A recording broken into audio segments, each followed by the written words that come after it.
Umesikia? Usinifanyie hivyo. Unaelewa? Kwani ukirekodi na mimi kuna ubaya gani kipenzi? Sasa shida ni nini? Naam? Karekodi siku nyingine. Kwani tukirekodi leo kuna ubaya gani?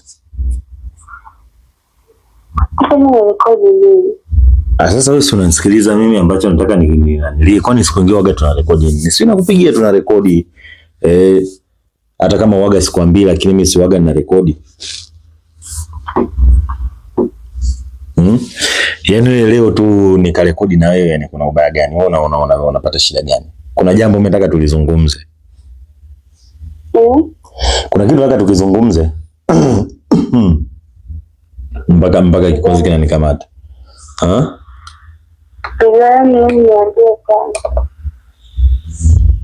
Mimi na wewe ni wapenzi? Hivi ushawahi kufikiria siku moja tukiachana itakuwaje?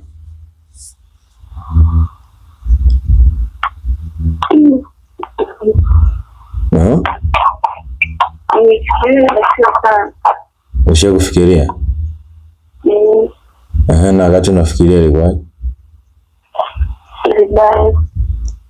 Vibaya. Yaani vibaya vipi? Yani ulijisikiaje yani? Uliumia mwenyewe? Mbona je kuniambia kama ulikuwa umefikiria kitu kama hicho?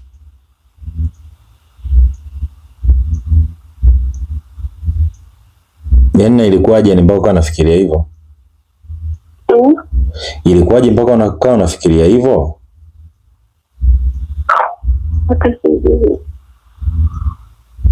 Yaani ulianzaje tu? Ndio ujue ulianzaje?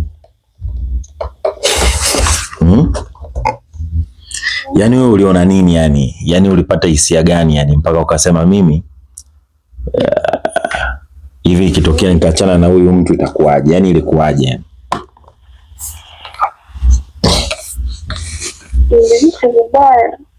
Ulihisi vibaya? Pole. Usio nafikiria hivyo siku nyingine. Kwani mimi nilikwambia nataka nikuache? Hapana.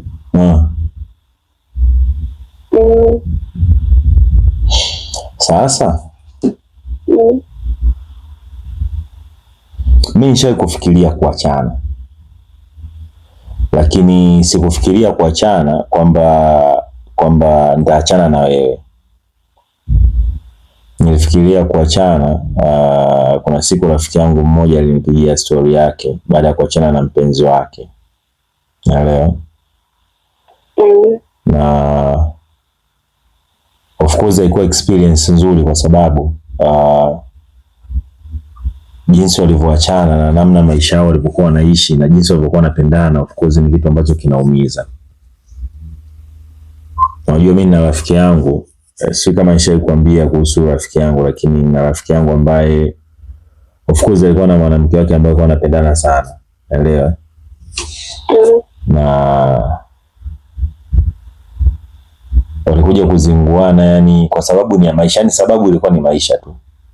Sio kwamba labda jamaa kwa sababu hakuwa labda ni maskini au kwamba si hana pesa, lakini ni mtu ambaye anajituma, ana issue zake ambazo anazifanya, unaelewa? Lakini sasa sijajua labda kama na wewe wakati unafikiria sio ulifikiriaje, lakini mara nyingi sisi wanaume huwa tunasema, sijajua kwa mtazamo wa watu wengine, sisi wanaume huwa tunatazama mbali, hatutazami maisha ya sasa hivi, yani maisha ya leo. Sisi huwa tunatazama maisha ya baadaye, naelewa? Yani naweza nikawa na wewe sasa hivi, wewe ni mpenzi wangu kama hivi tulivyo sasa hivi. Mimi katika kufikiria nikawa nafikiria kesho yetu, yani kwamba kesho itakuwaje, maisha yetu yatakuwaje, naelewa? Nini nifanye maisha yetu yawe bora. Yani hata kama ninapokuwa sina labda kazi au sina issue ya kufanya, lakini uwepo wako wewe inawezekana ukawa unanifanya mimi nikawa nafikiria mbali zaidi. Sasa kwa rafiki yangu ilikuwa tofauti, yeye alikuwa anafanya issue zake, anajishughulisha yani. Unaelewa? Lakini inavyoonekana shemeji yetu bwana, yeye alikuwa anatamani maisha fulani ambayo kidogo yamesetwa yani. Unaelewa? Yani anataka maisha fulani mazuri kidogo.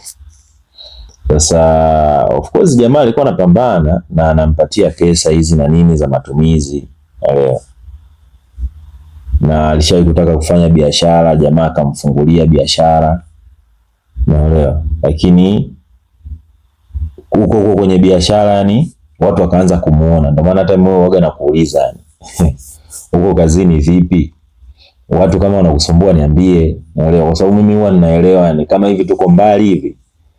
Au wewe unashangaa kazini huko ndio watu wanakuona na nini? Najua wanaume akaona. Wanaume sisi tumeumbwa kutamani. Na wewe mtoto mzuri wakakutamani kipenzi. Unaelewa? Kwa hiyo sasa endapo kama mimi mahusiano wangu mimi na wewe nisipojitahidi kuimarisha kawa sawa, inawezekana nikajikuta naingia kwenye changamoto ya kukukosa. Unaelewa? Kwa sababu watu wanaanza kukushawishi. Watu wengine wana hela yani kukupa hela ndefu yao ni shida. Unaona? Sasa bibi anahisi kule katika ofisi yake aliyokuwa ameanza kuifanya kazi yani baada ya kufungua ile ofisi ilikuwa ni saluni hivi. Nahisi alianza kupata yani watu walikuwa wanamuona. Of course shemeji alikuwa mzuri. Unaona? Sasa inawezekana watu walianza kumuona kule yani. Hizo ndo tunavyohisi sisi yani. Unaona? Kwa hiyo kidogo mabadiliko yakaanza yani. Unaelewa? Zile wateja wengi chelewa kurudi sio kawaida. Ni sawa, inawezekana wateja wengine wanakuja kwa appointment, mnaweza kama ndo ametoka kazini anakuja saa 2, saa 3, saa 4. It's okay, inawezekana. Unaona? Lakini acha zile za wateja, dharau zikaanza. Unaelewa? Bibi yani akaanza dharau tena kwa mwanaume ambaye huyo kapambana akamfungulia biashara afanye, lakini akaanza kumletea dharau. Unaelewa? Kwamba bwana yeye wewe ndo nini. Unaelewa? Mwisho wa siku yani mtoto wa kike yani zile maisha yake tena yakaanza kubadilika ni tofauti yani ile mikato ile uvaaji alivyokuwa anavaa unajua sio saluni nini. Unaelewa? Yani alikuwa anavaa unajua kwa mtoto wa Kikristo. Unaelewa? Uzuri wao ni Christian, mtoto wa Kikristo ambaye najua bwana nguo zile za heshima tena kalelewa nyumbani vizuri ni kwamba alikuwa anavaa hivi, kaanza kuvaa vipensi nini. Unaelewa? Mnajua wenyewe sio mnavihitaji sio. Unaelewa? Kula vinguo fulani hivi yani mtoto yani matata yani mpaka jamaa anastuka. Ndio of course anamuona mke wangu mzuri na nini lakini yani ndo saluni tu yani mtu anakuwa hivi. Unaelewa? Kwa hiyo sasa mbaya sasa ni ile jeuri anaanza kumletea jamaa, akimwambia kitu anamjibu ovyo. Muda mwingine mzee mpaka kukunjana nguo na nini ndio atakupigana. Unaelewa? Kwa hiyo ikafika sehemu yani jamaa akaona bwana kwa sababu hata tujafika kwenye ndoa na ndio tumeanza maisha hivi tumekubaliana. Unajua mji wa Dar es Salaam ulivyo. Tumekubaliana watu tumeshakutana town hapa na nini. Wote tumetoka mkoani. Tumeanza maisha, mwanaume amepanga sehemu nzuri, wanakaa pamoja, lakini mtu anamletea dharau na nini, akasema bwana sio kesi. Jamaa akaamua muache mwanamke akamwachia na biashara yake. Unaona? Kwa hiyo nakumbuka kipindi kile tumekaa tunapiga story jamani, unajua kwanza tulikuwa tunamshauri kile jamaa alikuwa anaumia yani unajua kuumia yani stress yani roho inamuuma. Unaelewa? Akwambia ni mimi sioni shida ni kwamba ile biashara nilikuwa nimemwanzishia ni lakini of course mwanamke ambaye mimi nilikuwa nimempenda na nilikuwa na malengo naye na nilikuwa namuona kabisa na akili ya maisha, ni mpambanaji. Unaelewa? Ndio nimepambana, nimetafuta biashara, kaanza, nimeuza vitu vyangu vya ndani. Yani jamaa biashara alimwanzishia mwanamke aliuza vitu vyake yani alivyokuwa navyo vya thamani. Kwa sababu na mimi nitakuja kununua tena, unaelewa? Lakini kwamba leo hii mtu anaanza dharau zile, mtu anakudharau, hamna heshima. Unaelewa? Mtu analeta yani mambo ambayo sio. Yani of course ikawa inamkata yani, unajua? Yani ilikuwa inamkata kishenzi yani mpaka yeye mwenyewe yani anaona bwana hii ile jambo sio yani. Umeona? Sasa of course jamaa wakati ananiambia njoaga mimi kipenzi chako. Nikakaa na mimi nikaandikaga mimi mzo wa mashairi nikaandikaga shairi. Unaelewa? Lakini sasa siku moja nimekaa nalipitia hivi, nikaa nalisoma, nikasema da, yani usitegemee yani mpenzi mwanamke au mwanaume wako ambao unampenda kivile, yani afu nakutani anaenda kinyume na vile ambavyo ulikuwa unatarajia, huwa inakata.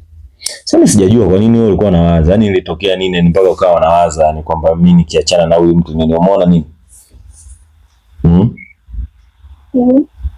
Yani umeona kitu gani yani mpaka ukawa unapiga hesabu huyu mtu mimi nikiachana naye na nini? Sijui ataenda nafikiri. Kwa ukajikuta tu umeanza kuwaza tukiachana itakuwa. Ya sio, nafikiria hivyo. Muda mwingine kuombeana Mungu tu. Hakuna mtu ambaye anatamani kuachana na mwenzake, ila changamoto zipo. Najua kila mtu ana changamoto zake. Na of course sisi hatujakamilika. Kila mtu anakuwa ana vichangamoto vyake fulani ambavyo havijakaa sawa. Unaelewa? Mapungufu ni sehemu ya maisha, kuvumiliana. Unaelewa?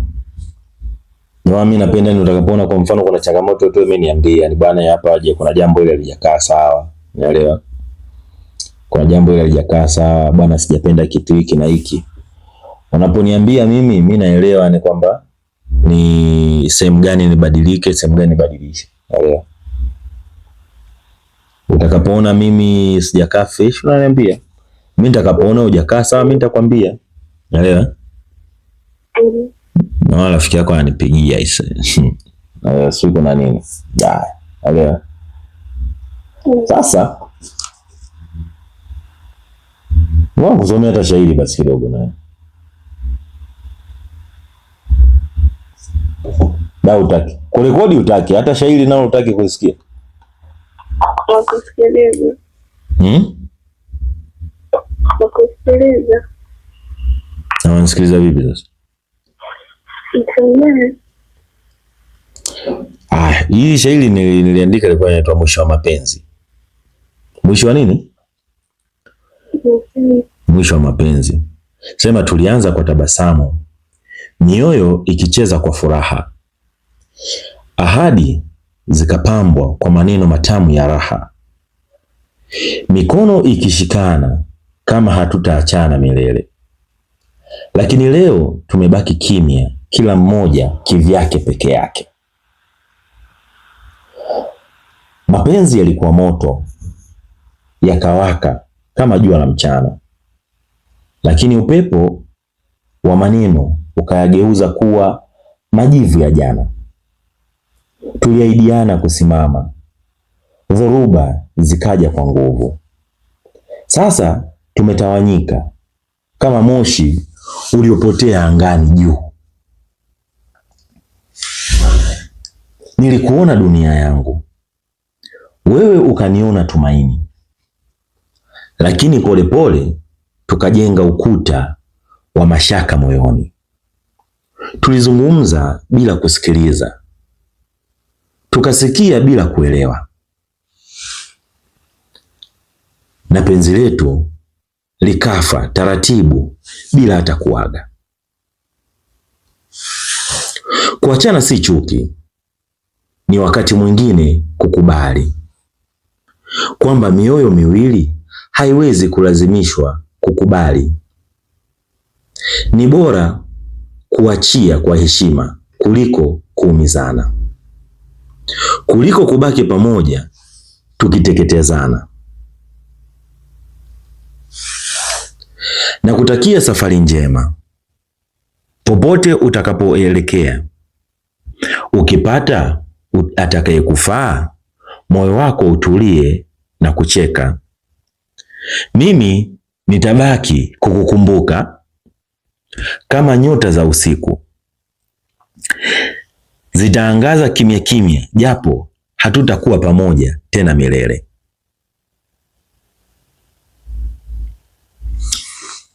Umelisikia hilo? Unalionaje?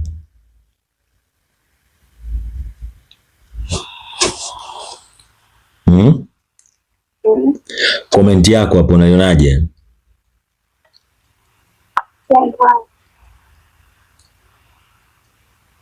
Umechoka sana eh? Hapana. Niambie.